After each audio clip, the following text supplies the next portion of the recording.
Baik, Assalamualaikum warahmatullahi wabarakatuh.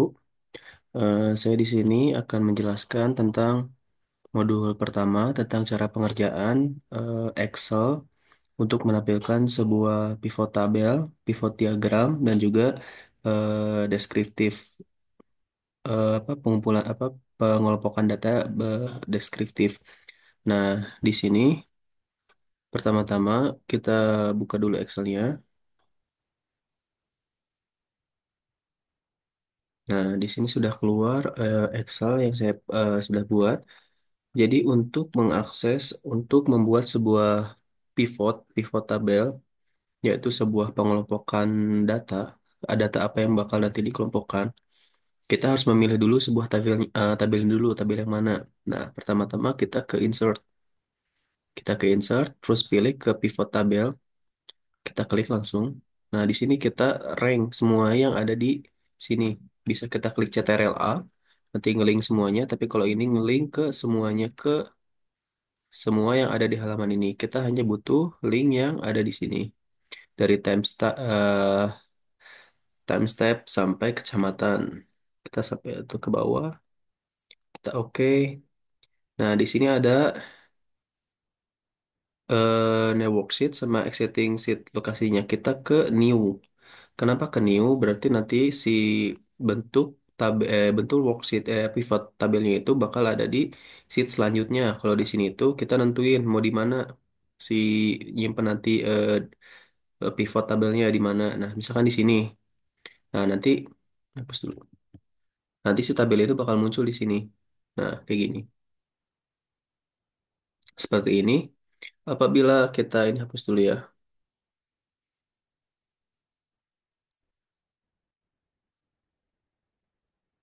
Nah, apabila hmm, tadi ke insert, pilih pivot tabelnya, terus mau mana yang mau dipilihnya, semua yang ada di semua data yang ada di sini. Lalu kita klik new. Sudah new, klik OK. Nah, nanti di sini kita bisa melihat, kita bisa memisahkan antara tadi tabel, ini tabel ini, tabel apa, data diri, data pribadi, ini disebut tabel, yang mempunyai namanya barisan dan row. Apa namanya row tuh? Barisan sama apa sih namanya tuh? Bahasa Indonesia tuh. Kan ada kolom.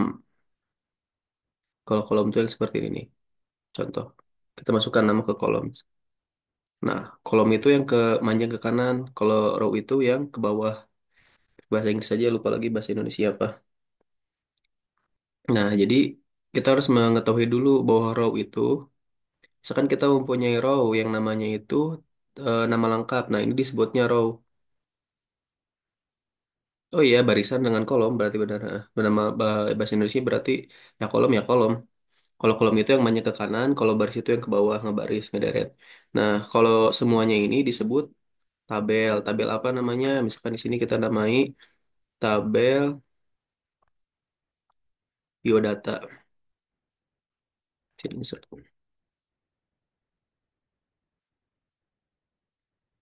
Biodata. Nah, di sini namanya tabel. Lanjut lagi ke sini. Nah, kita di sini itu tugasnya kita lihat modul kita disuruh apa.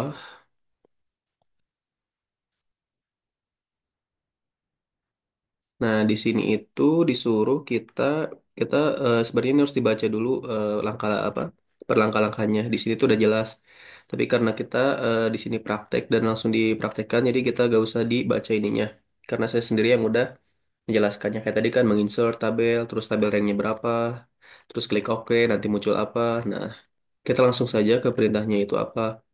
Nah, perintah di sini itu yang muncul laki-laki dengan perempuan, terus ada row tabel sama ada grand total. Nah, berarti di sini ada jenis kelamin, ada row atau barisan yang mempunyai jenis kelamin, mempunyai tadi tuh di tabel itu tuh row yang punya ya rownya row jenis kelamin, terus dimasukin value itu ada berapa orang yang mempunyai kelamin laki-laki dan perempuan di biodata tadi. Nah, kita lanjut ke sini. Berarti kita tinggal hanya tarik ini jenis kelamin ke row, terus ke jenis kelamin ke value. Nah, nanti akan muncul seperti ini. Ada laki-laki, ada perempuan gitu. Ini untuk tutorial yang pertama, tapi eh, kita bukan hanya mengikuti dari apa yang ditulis dari modul atau di praktikum, kita juga harus paham bahwa pivot tabel ini itu memudahkan kita untuk memisahkan data, eh, menentukan value yang ada di sebuah tabel itu, seperti kita bisa menambahkan di sini itu pekerjaan, misalkan di sini. Nah, nanti akan tambah bahwa laki-laki itu di atasnya itu kan laki-laki, berarti ada tabel yang isi barisannya itu biar gampang itu gini. Laki jenis kelamin. Di bawahnya itu mempunyai turunan, turunan barisannya itu adalah pekerjaan. Sehingga nanti dalam penulisannya itu kita tulis dulu jenis kelaminnya dulu, laki-laki, terus bawahnya perempuan. Yang di dalamnya mempunyai pekerjaan. Nah, terus pekerjaan tersebut mempunyai value. Value-nya itu dari berapa banyak laki-laki. Nah, jadi sehingga itu kan laki-laki dengan value itu kan sejajar. Maka nanti yang akan disebutkan itu bakal pekerjaannya. Ini sih maksudnya pekerjaan, pekerjaan, pekerjaan. Nah, pekerjaan ini juga sama pekerjaan. Sehingga tabel yang muncul itu seperti ini. Itu kalian harus ngerti. Jadi di atas tabel itu tuh ada apa? Yang bahwa jadi itu tuh artinya tuh laki-laki apa pengsortiran namanya. Jadi di sini tuh ada baris atau row barisan laki-laki yang isinya itu mempunyai apa pekerjaan. Nah, kayak gitu. Beda. Jadi gimana ya? Ini penting karena kan nanti kalau misalkan penulisannya kebalik, ini juga bakal sama. Nah, jadi gini, di apa dipisahkan, disortir berdasarkan pekerjaannya. Jadi nanti ketika tolong sortirkan saya pekerjaan yang isinya itu laki-laki dengan perempuan dihitung dengan value-nya ada berapa. Jadi si tabelnya itu bakal keluar kayak gini. Pedagang, laki-lakinya 3, perempuannya 5. Laki-lakinya, terus pegawai instalasi pemerintah, laki-lakinya 4, perempuannya 4. Nah, ini sangat penting.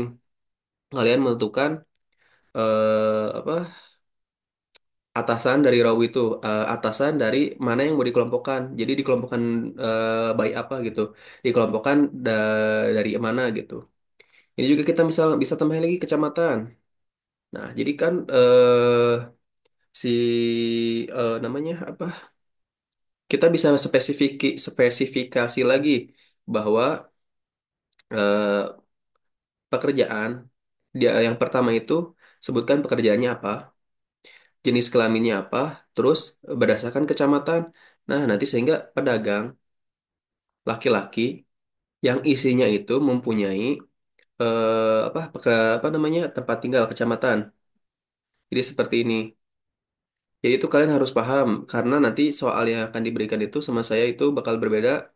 Kalian akan disuruh membuat sebuah tabel seperti ini dalam satu soal nanti bakal dites satu-satu bakal kayak gimana. Nah, ini tuh seperti ini. Nah, bedanya itu sama apa? Kolom. Kalau kolom itu sama aja, cuman manjang ke kanan. Oh yes. Oh, seperti ini. Nah, jadi seperti ini. Ini kalau di close pedagangnya jadi ngecil lagi pedagangnya kayak gini. Cuman ini tuh jadi manjang ke sana pinggir sama aja cuman bentuknya baris dan kolom kayak gitu. Bisa dibalikin lagi nggak? Bisa. Atau kalian juga bisa campur. Nah, ini lebih kompleks lagi tabelnya karena kan pembacaannya juga bukan makin mempermudah kita tapi makin pusing. Kenapa? Dikarenakan Kita bisa lihat di sini laki-laki. Ada tiga orang laki-laki. Nah, iya, ada tiga orang laki-laki yang berisi pedagang yang tinggalnya di eh ini apa sih? Susah Arjawinagun sama Astana Gajapura.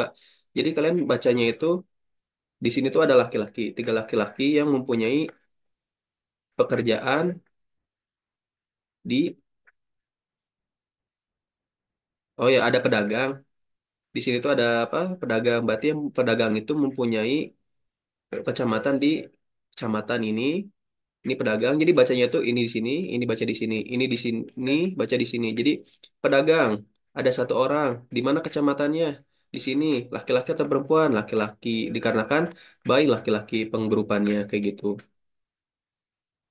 Ini tuh bagaimana kita membuat sebuah tabel, mengkelompokkan sebuah tabel dari sebuah baris dan kolom. Jadi ini tuh kalian apa cara membaca tabel gitu. Misalkan ini kita yang di sini kan Ciwaringin. Ada dua orang pegawai instalasi, lihatnya dari sini dari atas, pegawai instalasi pemerintah. Ada dua angka ini apa? Berarti apa? Jumlah laki-lakinya ada berapa? Berarti yang di Ciwarangin itu mempunyai dua laki-laki yang bekerja di pegawai instalasi kayak gitu. Terus di sini juga total, di sini total laki-laki pada setiap masing-masing pekerjaannya. Jadi gimana ya itu tuh kalian harus bisa membaca tabel gitu. Yang saya tekankan itu bukan hanya mengikuti contoh yang yang saya ajarkan, tapi kalian juga harus mencoba. Kalian pingin menggrupkan nama misalkan. Dan hapus dulu kita tarik ke atas semuanya. Misalkan kita pingin tahu pekerjaan. Pekerjaan itu siapa aja namanya. Berarti pekerjaan dulu, terus nama lengkap. Nah, sehingga kayak gini pedagang itu siapa aja namanya tuh kayak gini. Jangan sampai kebalik, karena kalau kebalik fatal, nanti si tabelnya itu bakal gak jelas seperti ini tuh. Jadi kalian bakal menyebutkan nama satu, si Ajeng pensiunan, si Aswani pensiunan, gak per kelompok dari berdasarkan pekerjaannya. Kalau bacanya kayak gini kan pusing pengelompokannya. Semua nama disebutin dulu, baru sebut pekerjaannya. Tapi kalau kita kelompokkan dari yang paling umum pekerjaan, maka kita akan mensortir pekerjaan, bawahnya nama, yang di dalamnya nama. Kita bisa juga tulis di sini umur. Nah, bakal kayak gini di bawahnya. Berarti tiap apa di bawah nama itu mempunyai isian umur. Jadi seperti ini bentuk tabelnya. Misalkan kita ke value jenis kelamin. Di sini juga ada jenis kelamin, terus di sininya mungkin kayak gini. Jangan jelek kayak gitu. Nanti tugasnya saya akan buat acak gak sesuai dengan modul pokoknya gak perintahnya gak akan gampang jadi kalian akan menyatukan misalkan nama lengkap dengan jenis kelamin dengan pekerjaan atau dengan kecamatan atau kayak gimana nanti saya buat seperti itu. Nah inti untuk pivot tabel sekarang kita lanjut ke pivot diagram. Caranya sama kalian ke insert terus cari pivot tabel pivot chart terus kalian pilih ranknya. Seperti biasa, kalian tulis aja semuanya di sini.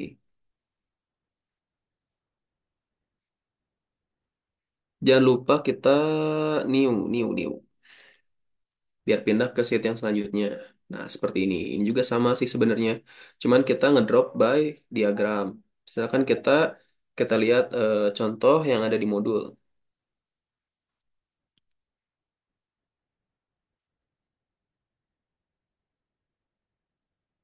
Nah, ini tuh sama jenis kelamin dengan value-nya. Jadi kita disuruh menampilkan jenis kelamin dengan value-nya. Berarti kita tinggal tarik aja jenis kelamin lagi value. Beres. Jadi disuruh apa lagi? Kita lihat.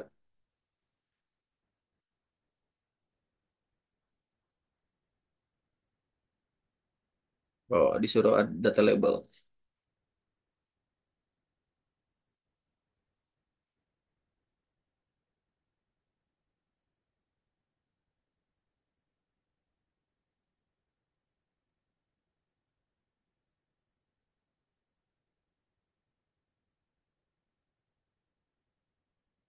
Gitu.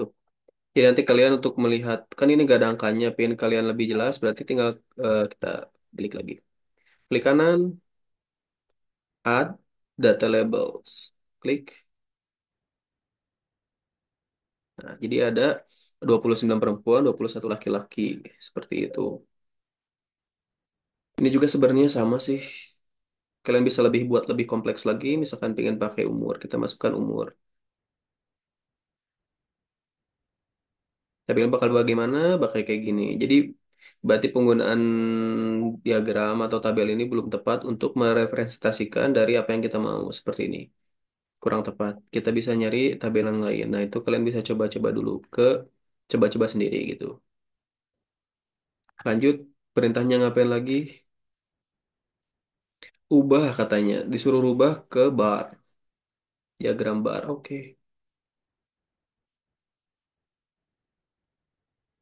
Di sini kalian tinggal, aduh ini ngalangin nih. Nah, format atau desain itu lagi. Nah, ke desain. Di desain ini ada change chart type. Kita rubah ke bar. Seperti ini, udah beres. Nah, gitu untuk tutorial yang ada di modul. Lanjut, kita di sini membuat sebuah data deskriptif. Gimana caranya? Kita langsung aja dipraktekin, nggak usah lihat di sini karena bakal dijelasin langsung oleh saya. Pertama-tama kita munculkan dulu toolbar atau alat yang ada di sini nih. Ini tuh alat namanya warp text, merge center, coordinating format, merubah ukuran itu tuh namanya tools yang ada di sini. Dan kalau belum, nah kalian itu data analis ini tuh belum ada sebenarnya. Caranya gimana? Kita ke file, pilih ke option, terus ke add adds in, coba. Terus kalian pilih analis toolbar. Toolbar di sini tuh kita klik go. Nah, di sini tuh kalian belum checklist di sini, kalian checklist di sini. Terus klik OK. Misalnya ada kayak gini nih.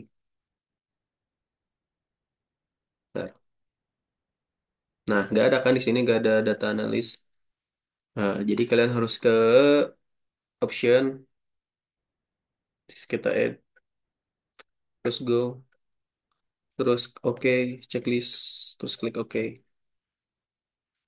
Nah, jadi ada data analis. Nah, data analis ini apa? Data analis ini berfungsi untuk membuat data itu menjadi data deskriptif. Data deskriptif yang pernah dijelasin kemarin di lab berupa median, mean, average, yang kayak gitu. Gimana caranya? Kita lihat ke sini, data analyze. Kita klik dulu, langsung pilih deskriptif static. Terus kita input data yang mau diinput. Nah, ini ada labels in first row. Artinya itu kita ingin bahwa kita itu bawa apa? Bukan kolom row pertama atau ya baris pertama itu merupakan nama bukan isi dari tabelnya. Jadi kita kalau checklist ini berarti kita bisa ini klik dulu ininya, input ranknya berapa yang mana? Ini segini. Nah, nah, berarti kalian bawa ini namanya umur ini kita drag karena apa? Label inverse row itu hanya sebuah nama bukan isian dari umurnya 34 bukan berupa angka kayak gitu. Nah, di sini kalian klik summary ke feed and min, terus kalian ya di sini new aja, new worksheet aja. Terus kalian klik OK. Nah, nanti kalian keluar kayak gini. Beda halnya kayak tadi kan kalian ke data yang tadi lagi, kita data analyze lagi, deskriptif, kita pilih label, gak ada labelnya, kita pilih, ini kan udah di drag segini, kita oke, gak akan bisa error. Kenapa? Karena kita nggak menceklis label yang tadi. Kalau kita nggak checklist berarti pengambilan datanya itu dari bawahnya. Karena label first row-nya itu nggak di checklist. Gitu doang, simple. Tinggal oke. Nah, jadi seperti ini. Terus namanya nggak ada, kita harus buat manual umur misalkan. Seperti itu. Ini untuk modul pertama.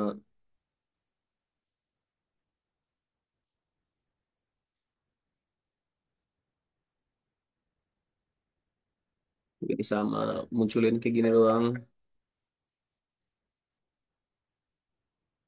Ini ada kolom and row. Berarti apa bedanya, Kang? Nah, sama aja. Kalau row itu kan barisan berarti ke bawah. Kalau nanti kita pilihnya itu, si settingnya itu ke row itu baris itu bakal manjang. Coba seperti ini. Jadi pengambilan datanya itu manjang ke kanan. Kurang tepat penggunaannya. Kan kita hanya menggunakan baris ini saja.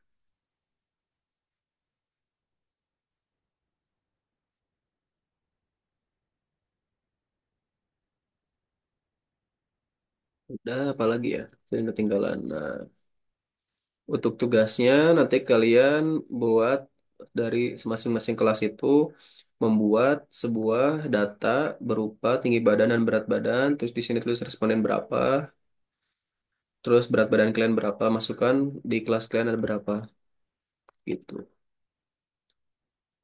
Mungkin itu yang bisa saya sampaikan untuk pertemuan modul ini. Mungkin tambahannya di sini mungkin kalian harus bisa mencoba banyak hal gitu. Jangan hanya namanya arahan dari asisten lab aja gitu. Tapi kalian harus bisa membuat juga data sendiri gitu. Apa yang data kalian ingin munculkan seperti itu. Terus apa yang cocok dalam tabel ini seperti apa kayak gitu. Ini kalau gak ada value memang gak ada. Memang wajib wajib harus ada value.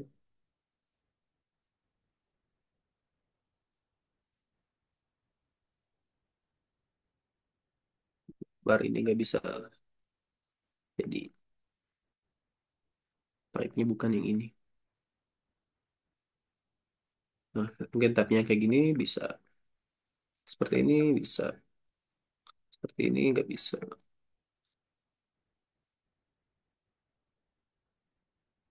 Ya, seperti itulah untuk pertemuan kali ini. Jangan lupa ditonton, dipahami, dimengerti.